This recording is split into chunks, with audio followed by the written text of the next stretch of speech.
Muchas gracias, les agradezco pues la invitación, ¿no? Pues haber considerado como algo importante estos temas, ¿no? Que nos impactan hoy en día. Pues bueno, el tema es prácticamente la procrastinación, que es algo que seguramente hemos escuchado, ¿no? Hasta el cansancio, este término, ¿no? Pero lo curioso es que todo el mundo habla de la procrastinación, ¿no? Que es algo que no debemos hacer, ¿no? Que debemos evitar, pero la realidad es que nadie nos dice qué hacer cuando estamos procrastinando, ¿no? Tal cual, el objetivo de la plática del día de hoy es como poner este tema sobre la mesa como algo que es muy común, muy cotidiano, pero que justamente nadie sabe qué hacer, ¿no? Y sobre todo darnos cuenta de cómo va impactando esto en diferentes procesos de nuestra vida, que generalmente empezamos con algo que se sale de nuestro control o una decisión o algo que aplazamos y se vuelve como un efecto dominó, ¿no? De repente nos vemos en el último momento estresados porque tenemos una hora para entregar un trabajo y nos empezamos a cuestionar todo, ¿no? Si nací para esto, si lo debo hacer, si tengo futuros, etcétera, ¿no? Pero la idea de esto es ir conociendo de dónde vienen todas estas sensaciones, ¿no? Y para esto me gustaría iniciar con algo un poco diferente, ¿no? Que es mostrándoles dos caras, ¿no? Si lo vemos aquí, hay dos caras. En la cara que tenemos o que ustedes ven a su lado izquierdo es de una mujer que se llama Lourdes Guzmán, ¿no? Y al lado derecho tenemos el rostro de un hombre que se llama Efraín Ruiz. Nada más, véanlos, recuerden sus nombres, ya al ratito les comentaré por qué o para qué, ¿no? Bueno, vamos a empezar hablando de esto, de cuál es el problema, ¿no? ¿Qué es en sí la procrastinación? Tenemos que tener claro cuál es el problema, porque si nosotros no identificamos un problema, no hay nada que resolver, ¿no? No vamos a resolver algo que no creemos que está mal, que está descompuesto o que hay que mejorar.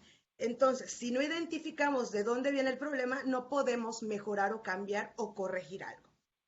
El problema tal cual el día de hoy lo vamos a llamar procrastinación. Y la cosa es preguntarnos qué es procrastinar. La RAE tal cual como definición de diccionario nos dice que es diferir, aplazar o posponer. Seguramente estamos bastante familiarizados con estas palabras, ¿no? En definiciones más psicológicas lo hablan como o lo definen como algo que aplazamos, ¿no? O cuando generalmente surgen otro tipo de actividades y dejamos de hacer nuestras tareas importantes para más tarde o incluso a veces para nunca, ¿no? Se queda como lo hago después. Y lo que se ha visto en el ámbito académico es que la procrastinación es un patrón de comportamiento que generalmente es voluntario. O sea, de manera voluntaria decido aplazar, posponer o diferir mis actividades. Generalmente cuando hay una entrega o una fecha establecida, ¿no? Algunas veces tenemos actividades que no tienen fecha o entrega establecida y procrastinar se hace mucho más fácil, ¿no? Porque no hay nada externo que nos diga o que nos presione como de, hey, hay que entregar, hey, hay que acabar, ¿no? Entonces, en pocas palabras, podríamos decir que procrastinar lo utilizamos o lo hacemos cuando queremos obtener una recompensa instantánea, como por ejemplo de estoy cansado y podría ahorita jugar videojuegos o podría avanzar en la tarea y es como mejor juego, ¿no? Cuando desconfiamos o cuando confiamos demasiado en nuestras habilidades, ¿no? Como decir, ay, en media hora lo saco, no hay problema, ¿no? Cuando somos indecisos y de repente es como de, híjole, ¿por dónde empiezo? ¿Hago primero esto o esto? No, pero es que esto se entrega antes, pero es que esto es más largo, ¿no? Y ahí nos perdemos en intentar decidir cuál es más importante. Y otro factor importante tiene que ser más que nada estados emocionales, ¿no? Cuando nos sentimos con miedo, con tensión o con ansiedad para hacer nuestras obligaciones y las evadimos, como por ejemplo pensar de este tema es muy largo, es muy complicado, lo hago mañana que ya esté más descansado y más relajado. ¿No? O pensar, este trabajo es muy demandante como una tesis y decir, ay, como que ahorita no, mejor espero mañana que ya esté más tranquilo para empezar a hacer la tesis, ¿no? Entonces, muchas veces es porque queremos una recompensa instantánea, porque nos confiamos mucho de nuestras capacidades, porque no sabemos por dónde iniciar o porque sentimos miedo o tensión a fracasar ante alguna de nuestras obligaciones. Entonces, en pocas palabras, podemos decir que el ciclo de procrastinar tiene tres fases principales. Una donde de repente sentimos el estrés, ¿no? Y decimos, me estoy poniendo tenso, tengo que hacer el trabajo, tengo que hacer cosas de mi casa, que mi pareja, etcétera. Nos ponemos tan tensos que decimos, no lo voy a pensar ahorita, me voy a distraer, ¿no? Y buscamos una distracción, como vemos aquí. Después de una distracción, generalmente, cuando nos empieza a llegar la culpa, empezamos a poner excusas como de mañana que esté más descansado, ¿no? O al ratito que no haya tanto ruido. Y generalmente el tiempo empieza a pasar y sucede algo que es sentirnos incómodos, que es cuando empieza la culpa, empezamos a pensar como de no debía hacer esto, debía empezar más pronto, porque siempre dejo todo para último, etcétera. Entonces, si se fijan, el objetivo, ¿no? O cuando estamos procrastinando, casi siempre es evitar una sensación desagradable. ¿Qué sensaciones desagradables podrían ser? Como ya les comenté, porque es algo que no queremos hacer y requiere esfuerzo, porque nos sentimos indecisos, porque estamos muy confiados o porque estamos tensos. Tomando eso en consideración, entonces, sabemos que la procrastinación es una forma de aliviar o evadir el estrés. ¿Okay? Entonces, más que un hábito de conducta, es una forma que hemos adoptado las personas cuando no podemos lidiar con el estrés. Cuando algo nos estresa mucho para ejecutarlo, las personas tendemos a evadirlo, como dejarlo para después, ¿no? Si lo pensamos entonces, ya definimos nuestro problema, que el problema es la procrastinación, esa vocecita o esa sensación que nos dice lo hacemos al rato, ¿no? Ahora, ya que identificamos el problema, tenemos que saber cuáles son las causas o lo que fomenta la procrastinación. Bueno, entonces, como les comentamos, estamos hablando de la causa ahora. Como ya les comenté, la procrastinación tiene como un origen más del estrés, ¿no? Entonces, tenemos que buscar cuáles son esas causas que generan estrés, ¿no?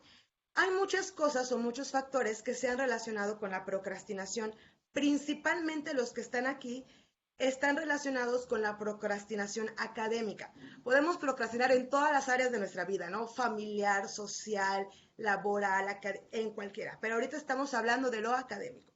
¿Qué se ha visto que se asocia con la procrastinación? Baja autoestima, que tengamos poca confianza y no sepamos tomar decisiones, como les comentaba, de decir por dónde empiezo, por cuál priorizo, qué jerarquizo, ¿no? Que tengamos problemas de autocontrol, como esta sensación de es poquito, lo acabo rápido mañana en 2 minutos, ¿no? Que hayan otros problemas más severos como depresión, por ejemplo, o ansiedad. Algunas tendencias que solemos tener las personas como de perfeccionismo, como de hasta que no esté perfecto no lo mando, ¿no? O algunos comportamientos de desorganización, como esta sensación de sé que tengo que hacer, pero no sé ni por dónde empezar y no me alcanza el tiempo, ¿no? Como esta sensación de le hacen falta más horas a mi día para poder terminar. ¿Okay? En general, como ya les había comentado, como estamos hablando de lo académico, lo que vemos en la procrastinación académica es esa sensación de que ahorita no es buen momento para resolver actividades académicas. No nos sentimos muy eficaces o solemos decir como, ¿por qué a mí me da tanto trabajo y veo que a otros les va más rápido, les entienden más rápido? ¿No? Solemos tener como más ansiedad ante los exámenes, como una sensación de, si fracaso el examen, no solo fracasa la materia, sino que fracaso yo, ¿no? Y esto a la vez se ha visto, ¿no? Pues que merma nuestro estado de ánimo. Si diariamente o cotidianamente estamos a la expectativa de que la vamos a regar o de que el tiempo no nos alcanza, evidentemente nuestro estado de ánimo se ve mermado, ¿no? Ya lo que les quería comentar es que en general, cuando hablamos de procrastinación, de evitar o evadir cosas o de aplazar, todo mundo se imagina que el cerebro de quien procrastina está así, ¿no? Todo el mundo se imagina que mientras el que está procrastinando trae el cerebro así, ¿no? Como un Snorlax bien dormido ahí, echando flojera y que el mundo pase y no le importa. Pero la realidad es que el cerebro de quien procrastina se ve así, como un caos, ¿no? Es una sensación constante de que el tiempo no alcanza, de que sé que lo tengo que hacer, sé que el tiempo se va, pero no tengo los recursos emocionales o cognitivos para acabarlo. ¿Por qué? Porque estoy aturdido, ansioso, desconcentrado, cansado, etcétera. Entonces, a diferencia de lo que creemos, la procrastinación no es un estado de flojera o de tranquilidad o de descanso. Es un estado de caos, desorganización y tensión que no logramos canalizar, se queda ahí como en esa sensación de ya me sobresaturé. La realidad es que la sociedad o socialmente hemos aprendido que cuando algo nos satura o algo no nos gusta, evitamos. Pero muchas veces en ciertas responsabilidades no es posible evitar, sino afrontar, ¿no? Y esto nos lleva a otro tema que tiene que ver, ¿no? Con la percepción que tienen las personas de nosotros. Algunas veces desde fuera se ve así la procrastinación, ¿no? Como de, parece que el mundo se cae y estamos como paralizados, como que no hacemos nada. Si lo pensamos, hay muchos factores, como ya les comenté, que van a estar favoreciendo el procrastinar y uno de esos es la ansiedad y el estrés, ¿no? Hay factores externos y factores internos que pueden promover la ansiedad y el estrés. Y uno de los factores externos que nos ha tocado vivir a todos y lidiar en los últimos años tiene que ver con la pandemia, ¿no? La pandemia nos puso en jaque a todos y ha aumentado o ha potenciado o ha evidenciado los problemas de salud mental que hay en el mundo en general, ¿no? ¿Qué es lo que vino a potenciar estos problemas que quizá ya existían en muchas personas? Pues las cuestiones de aislamiento, ¿no? El estar aislado generalmente nos, bueno, hace o propicia que solo tengamos como referente a uno mismo. No es lo mismo como cuando vamos a la escuela, que uno está tenso ahí sin acabar la tarea, voltea a ver y ve que el compañero está peor y como que uno dice, bueno, no voy tan mal, ¿no? O de repente uno voltea a ver al otro compañero y van igual y es como que, bueno, al menos no estoy solo, ¿no? El aislamiento hace que perdamos de alguna forma punto de comparación. Nuestro punto de comparación nos volvemos nosotros mismos. Y si somos un poco críticos o severos con nosotros, no tenemos un punto entonces para ver si nuestras exigencias son reales o si no lo son, ¿no? Eso es algo que se ha perdido mucho con el aislamiento. Al no tener un punto de referencia real y tener expectativas altas, como por ejemplo el hecho de pensar que porque tenemos clases en línea podemos estar disponibles 24/7, ¿no? Hace que también la motivación disminuya. Es decir, se van perdiendo límites también entre el trabajo, las actividades domésticas, actividades familiares, etcétera, ¿no? Eso propicia fatiga y eso también ha generado en otras formas problemas de salud. O también sabemos que hay consecuencias de salud muy directas a raíz pues del COVID y de la pandemia, ¿no? Entonces, como uno de los factores estresantes que tenemos como generación, ¿no? Son todos los problemas vinculados con el aislamiento social por la pandemia, ¿no? Que es algo que no le tocó a generaciones hace unos 3 años. ¿Okay? Entonces, por default, todos los que estamos aquí escuchando esta presentación en este momento, tenemos un estrés extra que no teníamos hace 3 años, que es el del COVID, que aunque de alguna forma lo sintamos ya normalizado en estas épocas, sigue estando presente, ¿no? Ok. ¿Cuáles son otros factores externos, ¿no? Que también están afectando nuestro desempeño al tomar este tipo de clases como en línea? ¿No? Pues todo este trabajo que se realiza se vuelve de forma virtual, como ya les comenté, perdemos referencia, tenemos poca interacción social. Muchas veces, si lo pensamos, lo que nos motiva a ir a trabajar o a estudiar, más que en sí las clases o el trabajo o la dinámica laboral, son las relaciones sociales que establecemos, ¿no? Como alguna vez es, bueno, es una clase que quizá no me motiva mucho, pero veo a mis amigos. Esa parte se pierde. Entonces las clases pierden parte de la motivación que tenían por otros factores sociales, ¿no? Y tenemos que empezar a buscar esos motivadores dentro del contenido de la clase. Y ese es un trabajo que es tanto de alumnos como de maestros. Recuerden que si parte de la motivación era lo social y ya lo perdimos, es responsabilidad de académicos y de alumnos buscar otras formas de mantenerlos motivados. ¿Okay?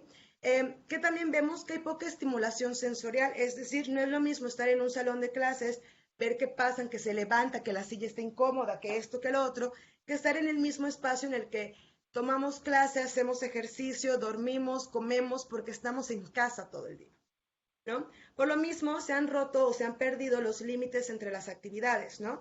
Y esto ocasiona que todo se sobrepone. Entonces, de repente en las mañanas ya no sabemos si hacer el café, si poner a lavar la ropa o si hacer la tarea de la escuela.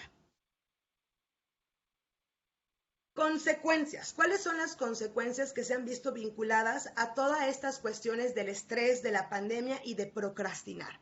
¿No? En general, el estrés pasa factura al cuerpo. Cuando estamos estresados o ansiosos, ¿no?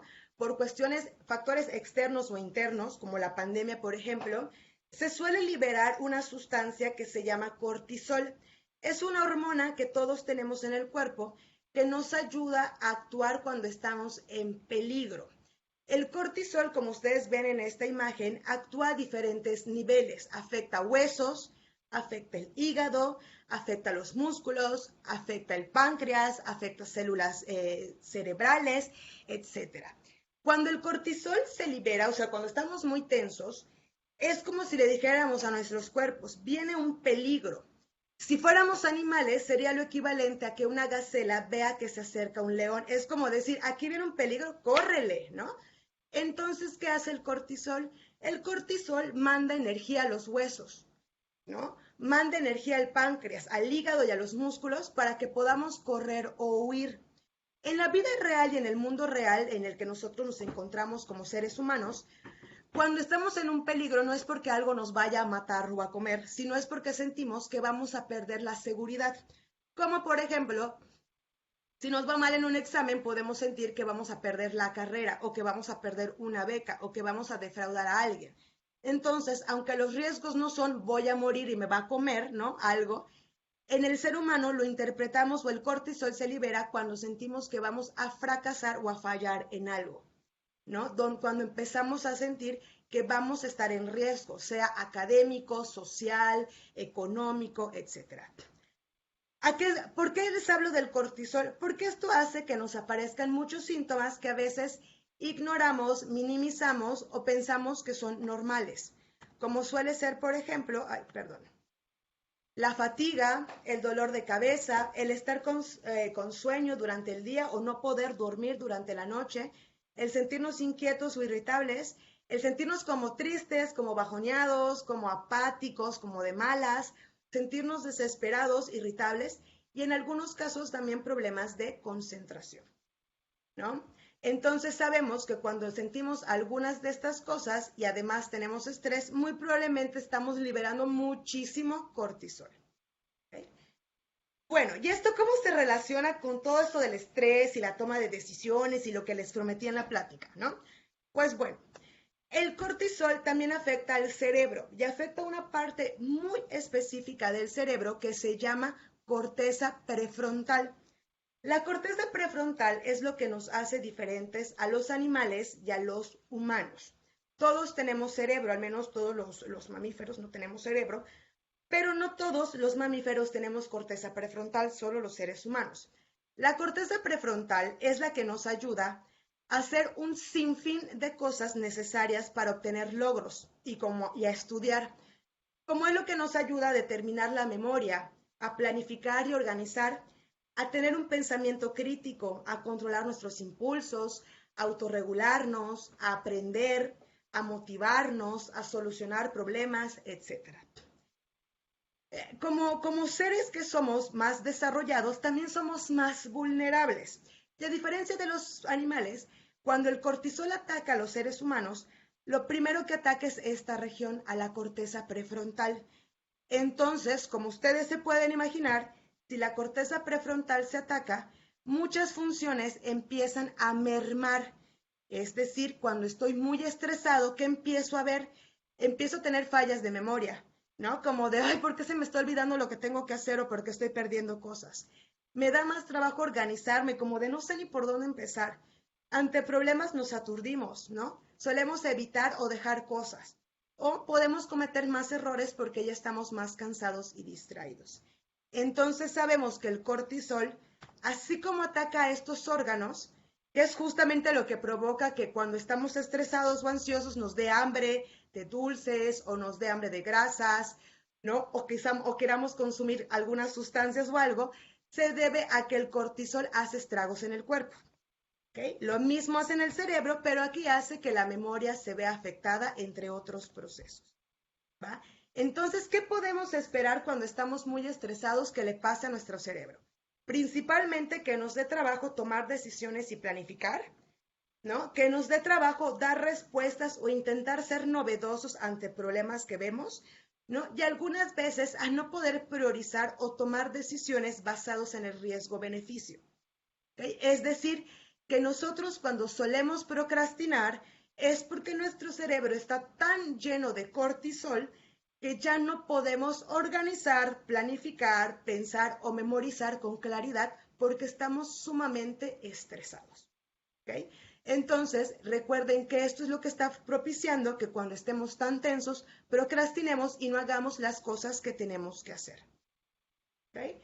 ¿Cuáles son las señales del desgaste mental, no? Generalmente lo podemos ver en tres áreas, en lo emocional, en lo físico y en la conducta. En lo emocional solemos estar más tristes o como más apagados o decaídos, como esta sensación de, ay, no tengo ganas de hacer nada, no quiero ir, no quiero salir, ¿no? Como mostrarnos como más irritables, como, ay, espérate, ahorita no quiero, ¿no? Como estar más de malas.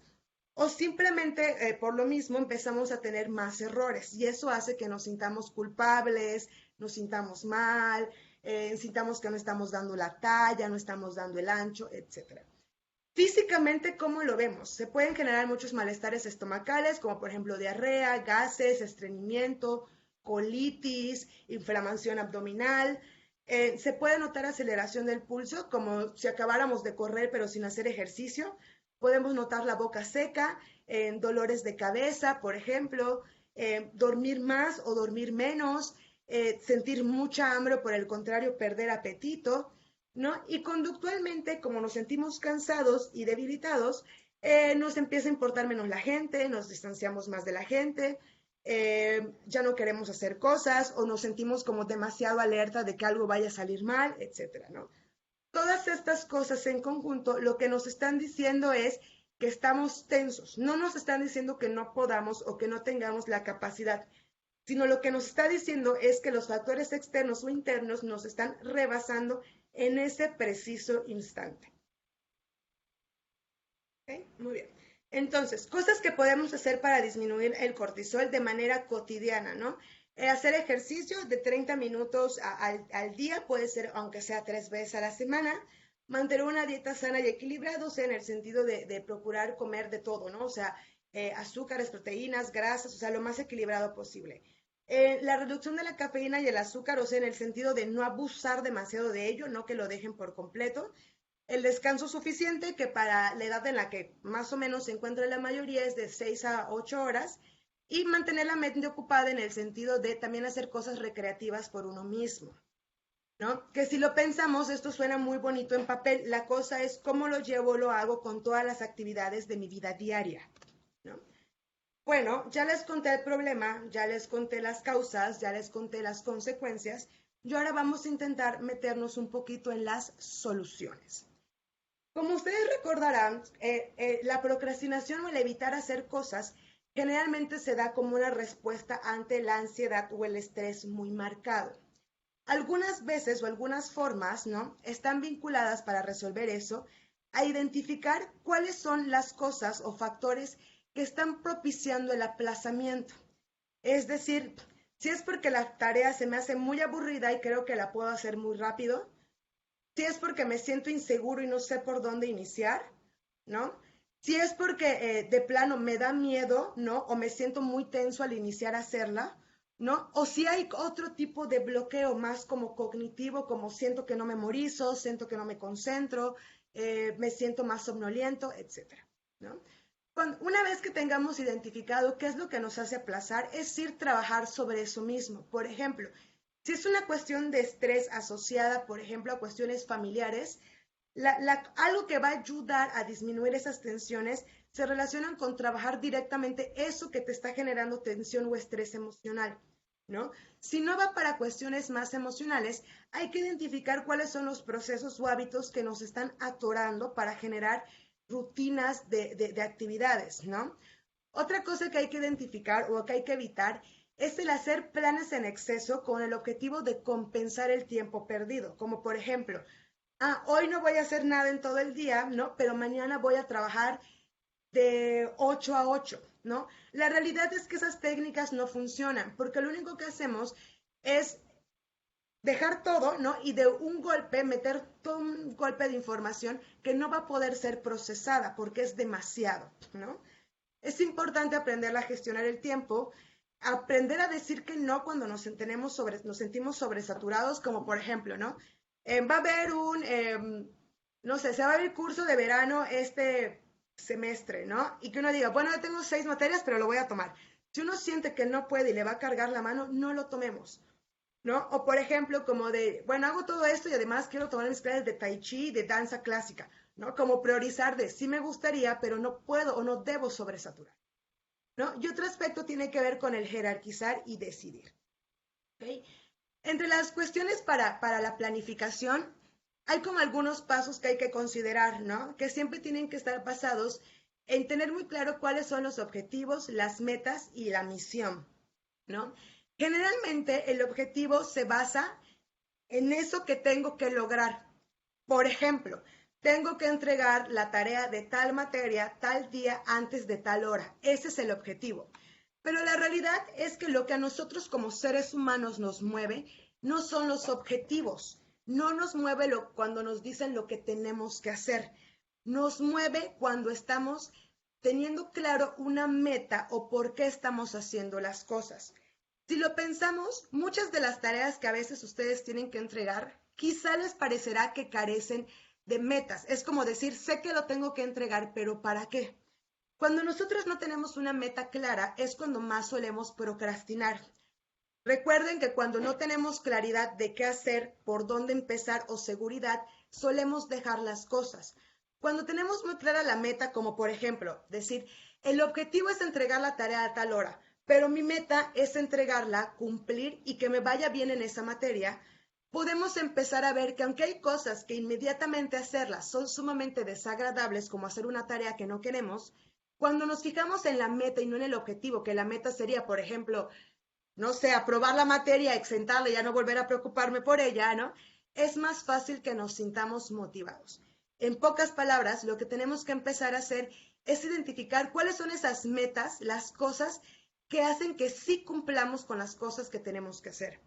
Generalmente las metas tienen 3 características. Suelen ser una meta social, como por ejemplo querer alcanzar reconocimiento, lograr algo social o laboralmente. Podemos tener metas más personales, como decir, porque esto me hace sentir autorrealizado, me hace sentir bien como persona. Y podemos tener metas cognitivas, como decir, aprender esto me hace o potencia mis capacidades, ¿no? Entonces, una de las cosas importantes para planificar es tener claro la meta, sí el objetivo, pero la meta, o sea, esa cosa que te responde el por qué lo estás haciendo. ¿Okay? Muy bien. En general, algunas técnicas para la gestión del tiempo están relacionadas a ayudas externas, es decir, esas cosas de afuera que nos dan esa pauta o esa señal de, hey, se te está olvidando o hey, esto es importante, como son el uso de agendas, calendarios, ¿no? Tener alarmas, todo este tipo de cosas, notitas, etcétera, que nos ayudan a tener claro qué es lo que tengamos que hacer. En general, todas las estrategias de gestión de tiempo nos van a hablar del descanso también, porque es una cuestión importante. Recuerden, cuando estamos muy tensos y sube el cortisol, es como si bloqueáramos todo nuestro sistema. Entonces es importante descansar y desconectarnos, ¿no? En general, hay muchísimas técnicas cognitivas para apoyar los procesos de aprendizaje, ¿no? Algo que quisiera como dejar muy claro es que de repente hemos caído en la trampa de que existen como técnicas, como manuales, como de libro, ¿no? Como, descargo esta aplicación y me va a quedar todo excelente y ya superé todos mis bloqueos mentales o cognitivos, ¿no? O creemos de, siguiendo esta serie de pasos voy a superar las cosas. La realidad es que las estrategias funcionan cuando nosotros conocemos a nosotros mismos y sabemos qué es lo que necesitamos, ¿no? Si mi problema es más emocional y no cognitivo, meter una técnica cognitiva no me va a servir de mucho, ¿ok? Si mi problema es más cognitivo y yo manejo una técnica emocional para no procrastinar, tampoco me va a servir de mucho porque no va para allá, ¿no? ¿A qué voy con esto? A que les hago la invitación de que si ustedes han notado que en algunos aspectos se atoran, les da trabajo o se sienten como que no logran avanzar, que francamente se pregunten cuáles son las cosas que pueden estar afectando. Si son cuestiones más de sociales, si son cuestiones más de cognición, más de cómo procesan información, o si son cuestiones de más de cómo se sienten. ¿Okay? En general, algo que les quería como comentar es cómo aprendemos las personas, ¿no? Lo que la investigación nos ha dicho, y esto es para que lo tengan en cuenta, recuerden que no hay recetas, es que mientras más mecanismos sensoriales metamos al aprendizaje, mucho mejor se retiene la información. ¿A qué voy con esto? Se ha visto que, por ejemplo, de un grupo de 1000 personas, solo el 10% de esas 1000 personas es capaz de aprender algo nuevo únicamente leyéndolo. O sea, de esas 1000 personas, solo el 10% al leer algo se lo aprendió, se le quedó y ya quedó. Se vio también, ¿no? Que solo el 20% puede recordar o quedarse tal cual o aprender lo que escucha. El 30% le ayuda más cuando miramos o vemos algo, es decir, cuando ya no solo estamos escuchando o leyendo, sino que también lo acompañamos con alguna gráfica, con algo visual, ¿no? Se ha visto también que el 50% se ve también beneficiado. Aquí cuando dice que vemos y oímos, es cuando ya procesamos la información, como por ejemplo, ya leí, ya lo escuché, ya lo vi y posteriormente vuelvo a repasar esa información, ¿no? Es como atacar muchas vías con la misma información. Se ha visto que esta información aún se consolida más cuando lo discutimos con otros, ¿no? Cuando nos volteamos y, oye, ¿tú qué opinas, no?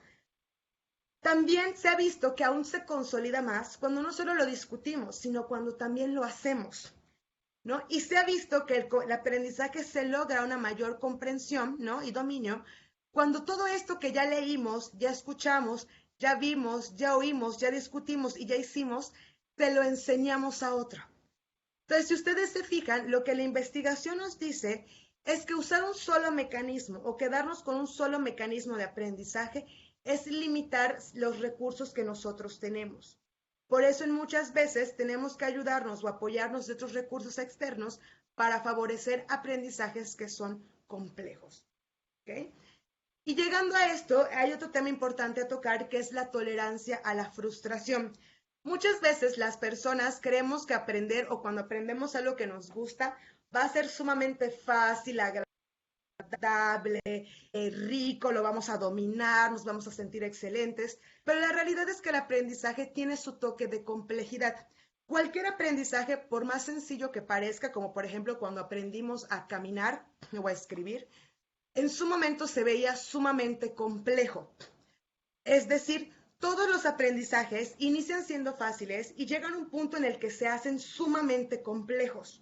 Cuando se hace sumamente complejo el aprendizaje, porque todas las cosas siempre podemos saber más, es ahí cuando solemos frustrarnos.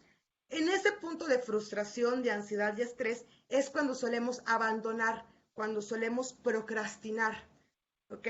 Y es justamente en ese punto donde nosotros tenemos que echarle la mano a nuestro cerebro. Si nuestro cerebro está cansado porque esto ya llegó a un punto retador, si tenemos mucho que hacer y no logramos organizarnos, una de las mejores formas que podemos hacer es brindarle otras formas de retroalimentación al cerebro. Por ejemplo, leer en voz alta cuando leemos algo, escribir lo que acabamos de leer, intentar explicarse a la otra persona lo que acabamos de leer o de estudiar, discutirlo con otros compañeros, hacer notas de audio de nosotros mismos explicando un tema, todos esos recursos que ayuden a que la información ustedes la toquen o la mantengan por diferentes vías. Lo que tienen que hacer es ayudar a su cuerpo cansado a que esta información entre por todas las vías que tengan ustedes disponibles. ¿Ok? Que puede ser, como ya les dije, hablarlo, platicarlo, escribirlo, hacer un esquema, cualquier cosa que necesiten. ¿Ok? Ya eso que les comento me lleva a la primera imagen que les mostré hace rato, ¿no? En, ¿Quién de ustedes recuerda, ¿no? ¿Cómo se llamaban las personas que vieron al inicio? ¿Alguien se acuerda cómo se llamaban? ¿Alguien que quiere escribir o que puede escribir en el chat cómo se llamaban o que recuerde cómo se llamaban las personas que les enseñé? ¿Alguien ya contestó que Lourdes Guzmán? Ajá. ¿Y él cómo se llamaba? Efraín Ruiz. Efraín Ruiz, ajá, no Reyes, sí, casi con R, pero no pero era Ruiz. Ok, vamos a empezar con Efraín. Del lado izquierdo, ¿cuál es Efraín? ¿El 13 o el 14? ¿Okay? Del lado derecho, ¿quién es Lourdes Guzmán? exactamente, es la 16. Aquí alguien dijo que la 15.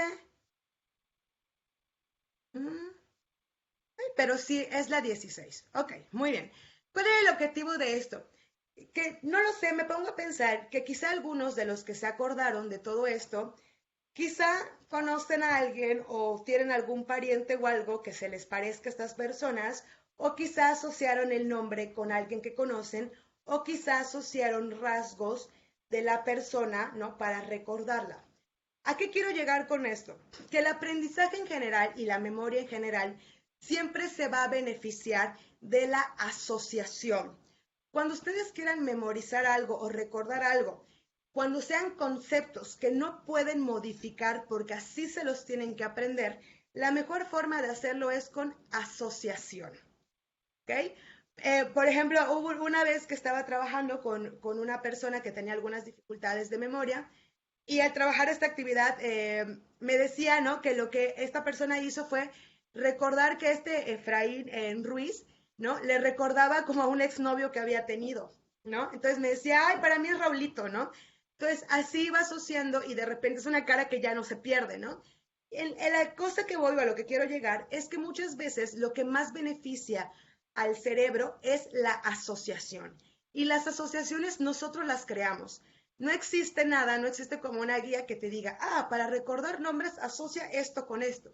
No, la realidad es que uno va asociando con base en la experiencia, ¿no? Entonces recuerden, la mejor forma para memorizar cosas que no pueden cambiar es asociar con cosas muy directamente que a ustedes les sirva para recordar estas relaciones. Muy bien. Pasando a otros temas, ¿no? Ya no tanto a cuestiones de memoria, ¿no? O bueno, antes de cerrar el tema de memoria, además de la asociación, ¿qué otras cosas ayudan a la memoria? El dormir, ¿no? Cuando nosotros terminamos de hacer una jornada laboral o académica y necesitamos descansar, el sueño es una parte fundamental para la consolidación de la información. Digamos que durante el sueño se desecha la paja, ¿no? Y se queda lo que realmente nos va a servir, ¿no? Entonces, parte algo de lo que beneficia la memoria, además de la asociación, es el descanso.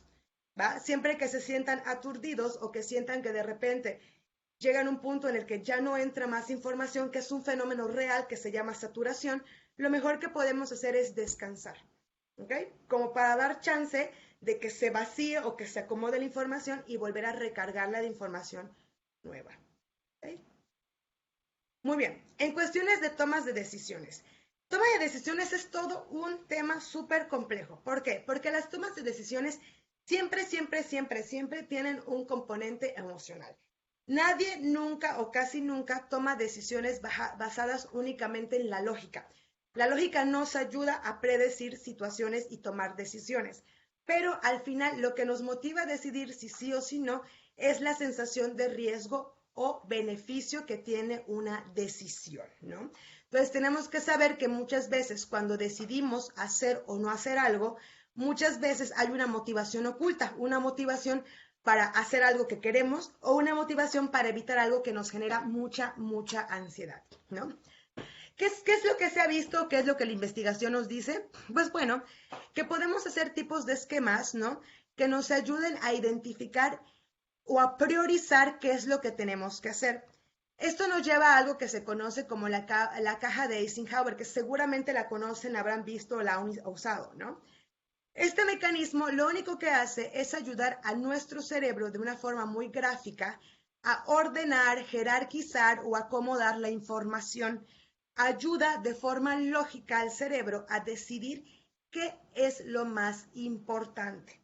Ustedes se fijan, la idea es tener cuadrantes donde podamos identificar lo que es importante y urgente, que es lo que llamaremos el cuadrante A. Es lo que hay que hacer. El cuadrante A es todo eso que cae en la crisis, eso que decimos era para ayer, ¿no? Tenemos el cuadrante B, que es lo que es importante pero no es urgente, como por ejemplo, tengo un proyecto o un examen, ¿no? Que aquí lo que podemos hacer es tener un poquito más de tiempo para planificar, ¿va? Tenemos el cuadrante C, que tiene que ver más con cosas que sí son urgentes, pero no son importantes, como por ejemplo, tenemos que, no sé, pedir el gas para cocinar. Sí es algo importante porque si no nos quedamos sin comida, Perdón, si es algo urgente, perdón porque nos quedamos sin comida, pero no es de vital importancia y no necesariamente lo tenemos que hacer nosotros, podemos delegar, ¿no? Y por último, tenemos el cuadrante de lo que no es ni importante ni urgente, que son esas cosas que tenemos que evitar. Generalmente, en el cuadrante D es lo que hacemos para procrastinar. Son todas esas cosas que generalmente solemos hacer para sentirnos productivos, pero para no hacer algo que nos genera mucha ansiedad, como lo que es hacer todo lo del cuadrante A. ¿Ok? La idea de este cuadro es que en el día nosotros podamos tener una distribución del tiempo de acuerdo a cómo aparece en la barra de acá abajo, es decir, más tiempo en el día para las actividades que urgen y que son importantes, un tiempo regular para esas actividades que podemos planificar y menor tiempo a esas cosas que podemos delegar o que podemos simplemente evitar. Generalmente las personas solemos caer en el cuadro, ¿no?, del delegue y evitación, porque generalmente solemos hacer esas cosas que nos dan menos trabajo, que son las que podemos delegar o evitar, y solemos ignorar o dejar las que son urgentes e importantes, porque casi siempre traen consigo mucha ansiedad, ¿no? Traen consigo una fuerte carga emocional. ¿Ok? Entonces, como les decía hace un ratito, las decisiones tienen un componente altamente emocional. Si logramos brincar o controlar ese componente emocional, lo que podemos hacer es tomar decisiones más lógicas, como las basadas en este esquema, ¿no? Como determinar si es una tarea importante o urgente, qué es lo que se tiene que hacer, si tenemos plazos, si es necesaria, etcétera. Al final, como ustedes se fijarán, aquí en este esquema tenemos la tarea A, B y C. Este esquemita lo que va haciendo es que nos va llevando y guiando con preguntas a dónde tenemos que clasificar la tarea sobre la que nos estamos preguntando. Si cae en A, es una tarea entonces que consideramos como importante y urgente, y así las vamos clasificando. ¿Okay? En general, bueno, aquí en el otro lado pueden ver que hay algunas como ejemplos, ¿no? De esas cosas en las que solemos demorarnos más, que son las cuestiones de los últimos dos recuadros, ¿no? Que generalmente son esas cosas que solemos como priorizar, ¿no? Como de repente de, bueno, voy a checar mi correo, ¿no? O sí lo voy a hacer, pero primero voy a revisar, voy a escombrar todo mi cuarto, ¿no? Ok. Y por último, como les he venido recalcando durante toda esta charla, la cuestión emocional es algo de suma importancia, que es algo que no se puede dejar de lado ni podemos ignorar. En general, todo el sistema que se encarga de nuestra toma de decisiones, controlar el estrés, la regulación emocional, la planificación, etcétera, es el mismo sistema y es la corteza prefrontal. Cuando se impacta la corteza prefrontal, fluctúa todo, fluctúa lo emocional, lo conductual, lo cognitivo, ¿no? Por eso es muy importante estar alerta, ¿no?, de las cosas que nos generan estrés y ansiedad. Entre algunas cuestiones que podemos hacer para disminuir estados de tensión, la respiración es como la más común y la más eficaz. ¿Por qué? Porque la respiración tiene un componente biológico innato en el que está comprobadísimo que los ritmos de respiración lento mandan señales al cuerpo y al cerebro de tranquilidad y por ende terminamos respondiendo como los animales que somos, respondiendo a ese impulso de tranquilidad, ¿no? Entonces la respiración siempre va a ser el primer aliado y como el más efectivo en las primeras instancias, ¿no? La actividad física está sumamente igual recomendada, ¿no? Aunque sea un poquito, cuando hacemos actividad física, se liberan ciertas sustancias, el cortisol baja y nos sentimos más despejados, ¿no? Los tiempos de descanso también son necesarios, como ya sabemos. Incluso ustedes pueden meter tiempos de descanso entre actividades. Por ejemplo, tienen una tarea muy larga que hacer o un proyecto que tengan que acabar y tienen, no sé, 5 horas para hacerlo, ¿no? Pueden ir metiendo pequeños descansos entre esa misma tarea que tienen que hacer para que puedan asentar, descansar, como orear, ¿no? Y continuar con la tarea. También es muy importante las salidas o reuniones recreativas. No sé que con el COVID es complicado, pero este apoyo del que les platicaba al principio, ¿no? Como sentir que no solo somos nosotros los que la estamos pasando mal o la estamos pasando bien, sino que hay otras personas con las que compartimos situaciones similares. Las redes de apoyo es algo muy necesario, ¿no? Que es esto de tener gente o contar con gente con quien de repente podamos tener descargas emocionales, ¿no? Como simplemente de, ya estoy harto, ¿no? Y en algunos casos, en caso de que sea necesario, pues siempre está adecuado, ¿no?, buscar ayuda profesional. Hay a veces circunstancias de la vida que ya no solo se corrigen con hacer cambios de hábitos o con disminuir estresores de la vida diaria, ¿no? Sino que algunos ya tienen que ver con otros factores más emocionales que ya no controlamos y que quizás sea necesario buscar otro tipo de apoyo. En general, o con lo que me gustaría concluir toda esta charla, es que hay una responsabilidad, yo creo que bastante directa y bidireccional entre docentes y alumnos, ¿no? Y creo que incluso entre gente de la salud, ¿no? Gente que nos dedicamos a esto, porque la realidad es que vivimos con muchos más estresores con los que vivíamos hace unos años y de alguna manera los hemos estado ignorando, obviando o normalizando, cuando hemos estado viendo en los últimos años también que cada vez hay más impactos en la salud mental y física de las personas. Eh, Hemos generado, ¿no?, un sistema en el que, aunque estas cosas nos pasen, las solemos minimizar y no se atienden, ¿no? Entonces, la idea de todo esto es poner estos temas sobre la mesa, saber que hay cosas que podemos hacer para mejorarlo, saber que hay circunstancias que escapan de nuestro control y que tenemos que considerar, ¿no?, tanto como docentes como alumnos, y también considerar que hay cosas que sí podemos hacer de manera cotidiana, pero también otras cosas de manera quizá ya no tan cotidiana para buscar otro tipo de apoyo, ¿no?, que les lleve a estar bien. Al fin y al cabo, de lo que se basa o se busca todo esto es que la estrategia que ustedes deseen emplear para la organización del tiempo al final les genere la sensación de que está siendo útil para ustedes, ¿no? Y también aprender a tener expectativas realistas, es decir, hay veces que muy francamente la carga académica que tenemos no es proporcional al tiempo que tenemos para realizarlo. Y en algunas ocasiones parte de la jerarquización está en dejar ir algunas expectativas de perfeccionismo, ¿no? Como saber de esto no va a salir perfecto y no estoy buscando que sea perfecto, ¿no? Lo que estoy buscando es entregar mi trabajo o practicar estas habilidades, pero no la perfección, ¿no? Entonces, de alguna forma, dentro de las limitaciones que podamos tener físicas, emocionales, cognitivas, sociales, etcétera, poder hacernos la vida más fácil a nosotros mismos, ¿no? Partiendo de las necesidades que tenemos. ¿Okay? Bueno, pues por mi parte, en este momento de lo que les quería presentar, pues sería todo. No sé si tengan alguna duda o comentario que quisieran realizar. Muchas, muchas gracias.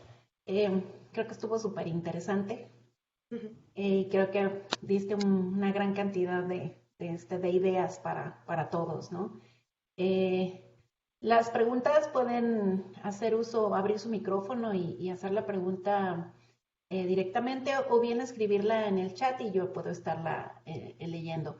Primeramente tenemos un comentario en el chat de José Daniel Rendón y dice muchas gracias por la presentación, fue de mucha utilidad. Heriberto Márquez dice, ¿cómo salir de un bloqueo? Es una primera pregunta.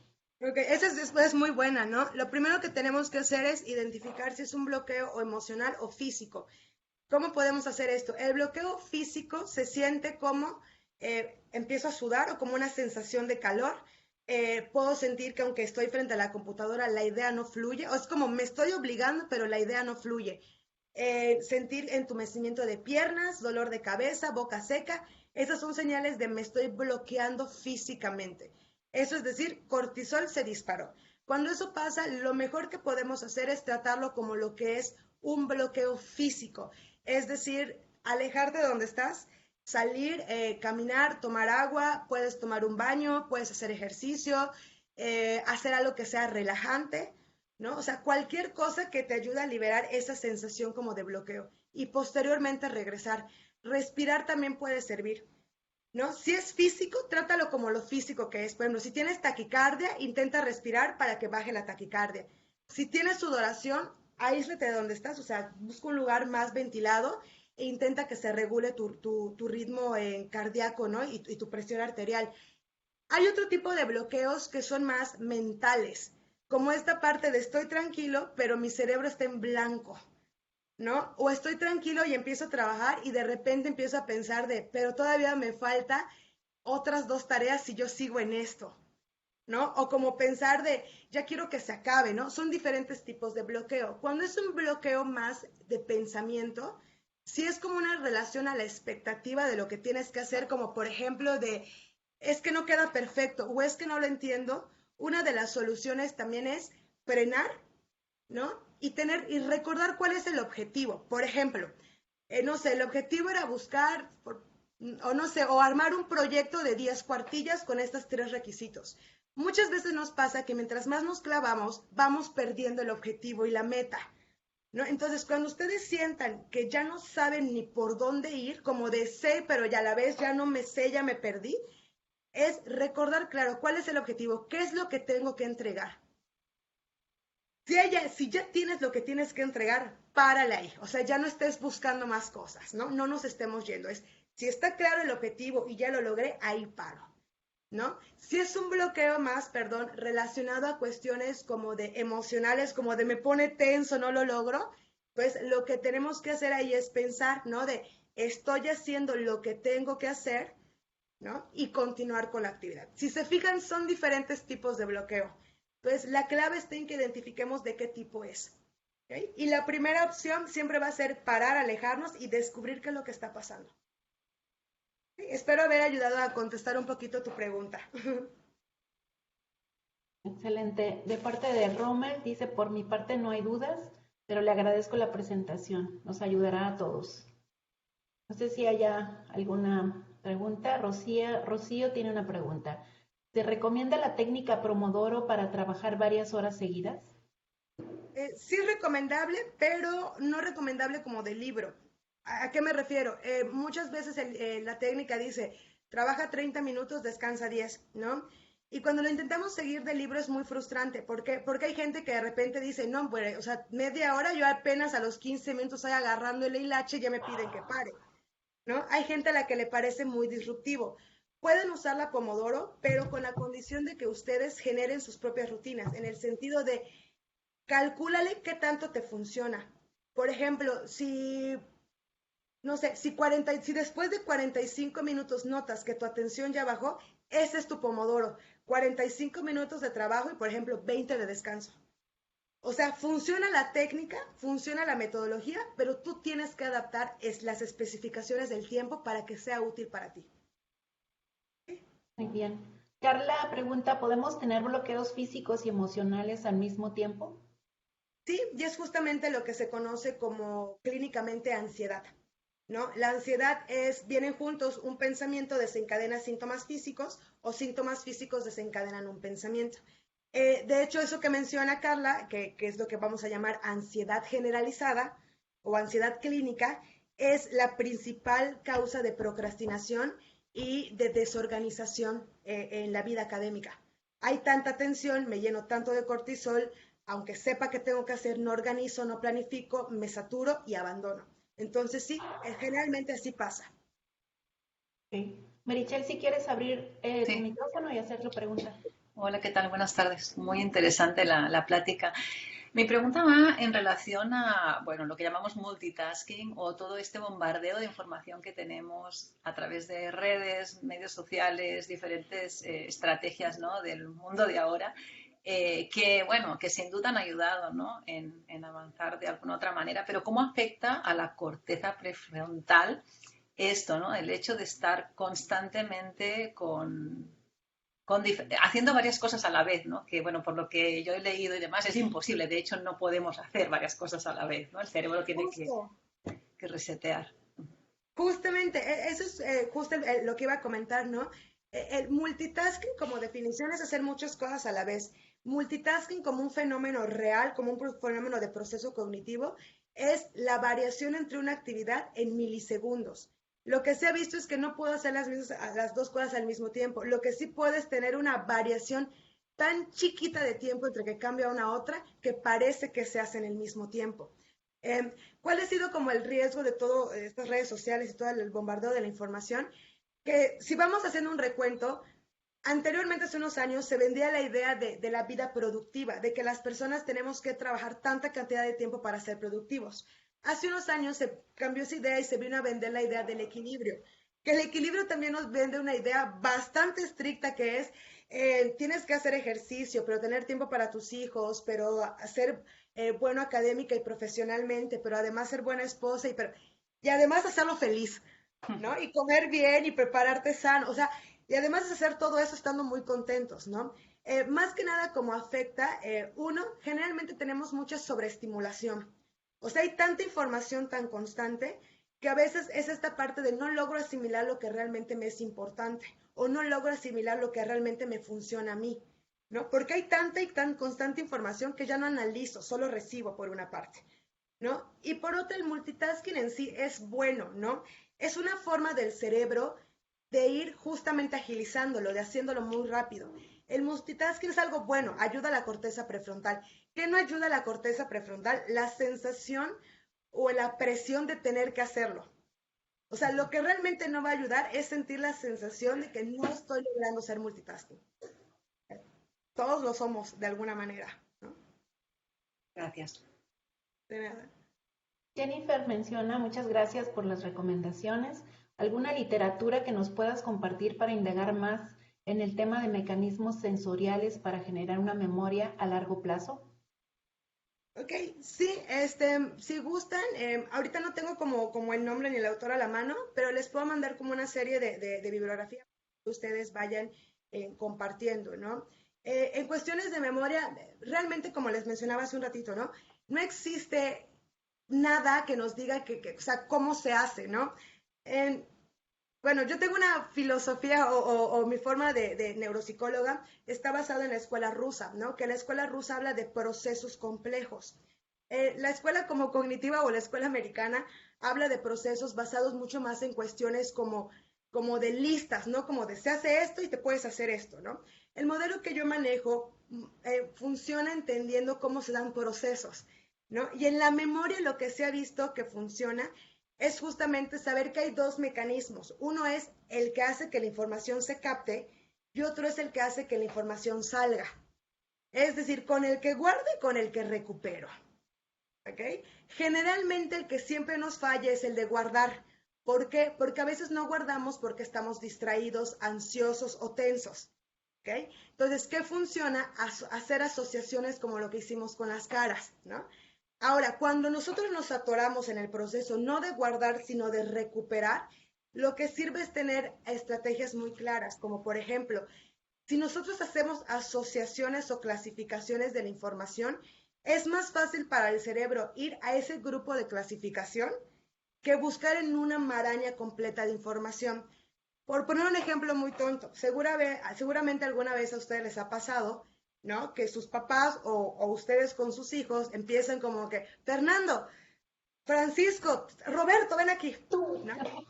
Y si nos damos cuenta, generalmente no decimos nombres de colegas, ¿no? No decimos Pedro, ¿no? Siempre nos confundimos, pero con el mismo grupo de nombres de familia. Así trabaja la memoria.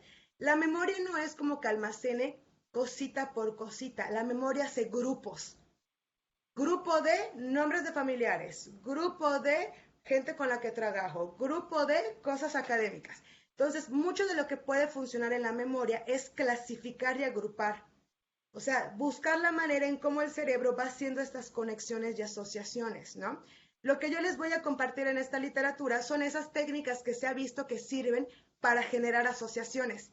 Y ya ustedes eligen cuál de estas técnicas les funciona mejor. Pero lo que quiero que quede muy claro es que la base no es la estrategia. No es, memoriza 10 veces y repite, sino la base es comprender que se genera una asociación. Entonces, todo lo que les ayude a asociar va a ayudar a la memoria. Esa es la clave de alguna manera. Excelente. Liz les hace una invitación a todos. Dice si quieren, están interesados en hacer ejercicio. En el CICESE hay un grupo de senderismo. Las salidas son los días miércoles a las 6 de la tarde y los interesados se pueden comunicar con Mario Mendoza. Entonces, senderismo es una actividad súper divertida y pues tienen aquí una opción para todos, ¿no? Perfecto. ¿Alguna otra pregunta? Sí, buenas tardes. Sí, adelante. Quería preguntar si existe algún tipo de personas o de personalidad que sean más propensas a sufrir estrés o a lidiar mejor con él. Sí, en general todos tenemos temperamentos y personalidades, ¿no? Me imagino que muchos de ustedes o tendrán hijos chiquitos o han tenido convivencia con diferentes niños pequeños. Y si nos fijamos desde que están chiquitos, vamos viendo la personalidad de cada niño, ¿no? Por ejemplo, hay niños que le quitamos un juguete, va y busca otro y no pasa nada, de niños que lloran y se ponen irritables. Esto es el temperamento. Cada quien tiene diferente temperamento, todos estamos diseñados para reaccionar al estrés, porque sin estrés nos moriríamos, ¿no? Es un mecanismo de supervivencia también. La diferencia es que sí, hay personalidades que somos más sensibles a la tensión o al estrés o a los cambios, y hay veces que se suma la personalidad con experiencias de vida que hemos tenido, experiencias adversas o muy estresantes, y cuando vamos sumando con otros factores como crisis, pandemias, problemas de salud, etcétera, es cuando se pueden dar casos como de ansiedad o depresión, ¿no? En general, sí hay personas que son más sensibles, sin embargo, siempre hay límites, ¿no? Es normal que seamos sensibles, es normal que nos pongamos tensos. La diferencia entre saber si esto ya es un problema o no radica en cómo empieza a afectar nuestra calidad de vida. O sea, es normal que todos de repente digamos, yo estoy harto, ¿no? No quiero hacer esto, no quiero ir, no quiero, ¿no? La diferencia es cuando eso ya empieza a mermar en el sentido de ya dejo de ir a la escuela, ya no quiero salir de casa, o ya me empieza a dar vómitos, náuseas, diarrea. O sea, cuando ya empieza a mermar nuestra salud, es cuando es momento de decir, ya hay que acudir con un profesional de la salud, ¿no? En otros aspectos puede ser manejable como lo hemos platicado. Ok, Bueno, muchas gracias, muy interesante. Otra pregunta. Adelante. Según he ido comprendiendo, tener un hobby sería muy buena idea, algo que te relaje, que te dé una sensación de satisfacción para intercalar con el trabajo. Pero ¿qué pasa con, no sé, artistas, por ejemplo, que inician como hobby y luego esto termina convirtiéndose en su actividad económica, o sea, en su trabajo? ¿Qué pasa cuando tu hobby se convierte en tu trabajo? pues fíjate que es un mecanismo bastante interesante porque mentalmente cambia la cosa, ¿no? ¿Se acuerdan que hace un ratito hablamos de metas y objetivos? Aunque el hobby sea el mismo que el trabajo y el objetivo sea el mismo, por poner un ejemplo, ¿no? Mi hobby es cantar y mi objetivo como cantante, pues también es cantar, ¿no? Es el mismo objetivo. Pero si te fijas, lo que cambia es la meta. Mientras que en uno lo hago con el afán de distraerme, el otro lo hago con el afán de generar recursos y mantener a mi familia.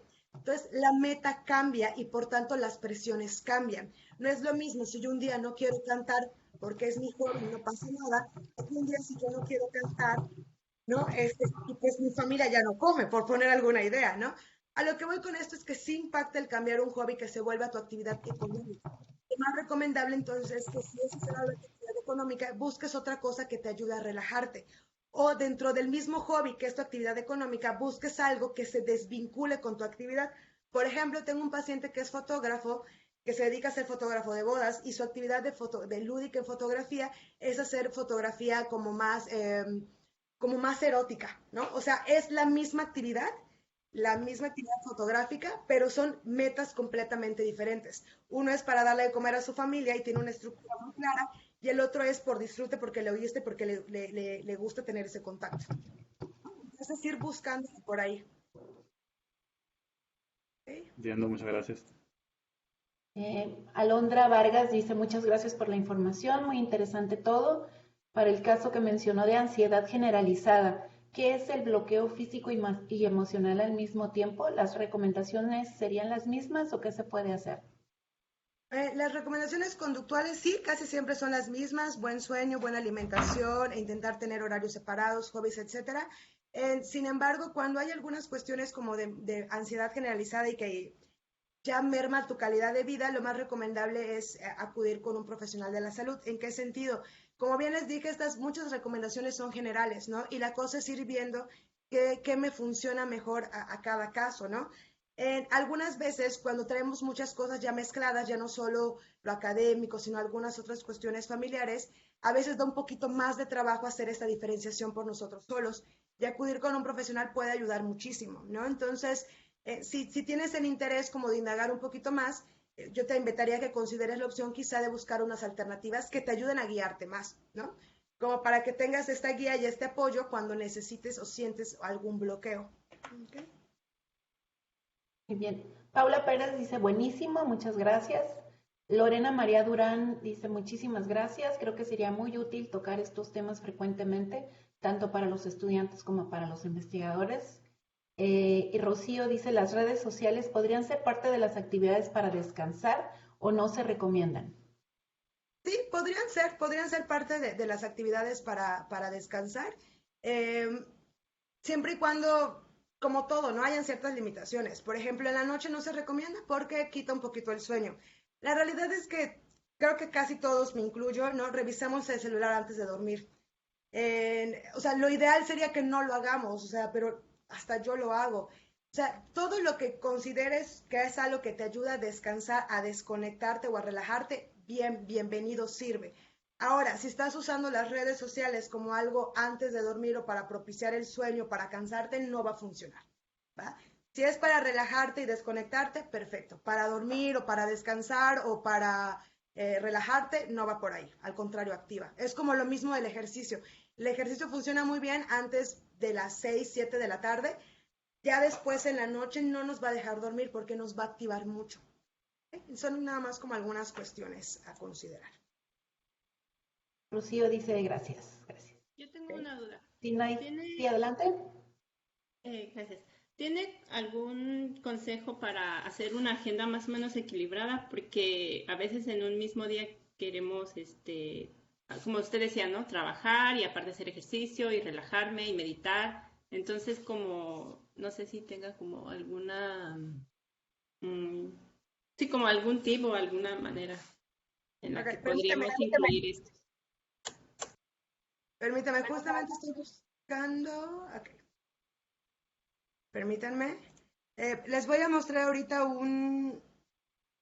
una actividad que realicé con una chica que está trabajando todas esas cuestiones de organización. Permítanme un segundo, les comparto. No lo encuentro por aquí, pero igual por cuestiones de tiempo, ¿no? Rapidito les voy a comentar. Lo que se puede hacer es ir identificando como por días. Por ejemplo, pueden identificar ustedes cuáles son las actividades más importantes de su vida. Por ejemplo, en mi caso sería lo laboral, lo familiar, cuestiones de salud, recreativo y pareja, por ejemplo, ¿no? Entonces sabemos que en el día hay 5 cosas que quiero hacer o que 5 cosas que son importantes. Lo que podemos hacer es ir generando bloques, como cuando vamos a la escuela, ¿no? Que es de esta hora es para la escuela, de esta hora es para mis cuestiones académicas, de esta hora es para mi familia. Donde lo que podemos ir es ir generando bloques más que tareas específicas y saber o más o menos calcular para qué nos dé el tiempo en ese bloque, ¿no? Y otra cosa que podemos hacer es ir generando por días, como por ejemplo, por decir algo, lunes y martes son días que me dedico exclusivamente a avanzar en cosas académicas, no sé, porque los miércoles voy a mi clase de piano, por ejemplo, ¿no? Entonces, de alguna manera, es ir como organizando lo que te funcione mejor. Si tenemos días muy cargados de cosas o muy extenuantes, lo más conveniente es que al día siguiente sea un día mucho más relajado, ¿no? Y por ahí irle como jugando. La idea es, como les comenté, tener bloques, visualizar bloques más que tareas sueltas, ¿no? Y ya por bloques pueden ya ir especificando actividades que tienen que hacer. De todas formas, voy a buscar este ejemplo que les quería mostrar y se los comparto, igual que la presentación, para que lo que necesiten, pues tengan la información ahí. Bueno, unas últimas comentarios. Clara dice muchas gracias, muy útiles los consejos. Carla Sion dice muchas gracias. Rufina, muchas gracias. Creo que toda la audiencia estamos súper agradecidos, Arlet, por toda esta información. Súper agradecidos, muchísimas gracias. Permíteme darle lectura a esta constancia. El Centro de Investigación Científica y de Educación Superior de Ensenada, Baja California, a través del Departamento de Ciencias de la Computación, otorga la presente constancia a la psicóloga Arlet Margarita Carrillo Zulú por su impartición del seminario Procrastinando Ando, Estrategias para el Manejo de Estrés, Organización y Toma de Decisiones, presentado al Departamento de Ciencias de la Computación el día 4 de febrero del 2022 y firma el doctor Gilberto López Mariscal, que es coordinador del programa de posgrado en Ciencias de la Computación.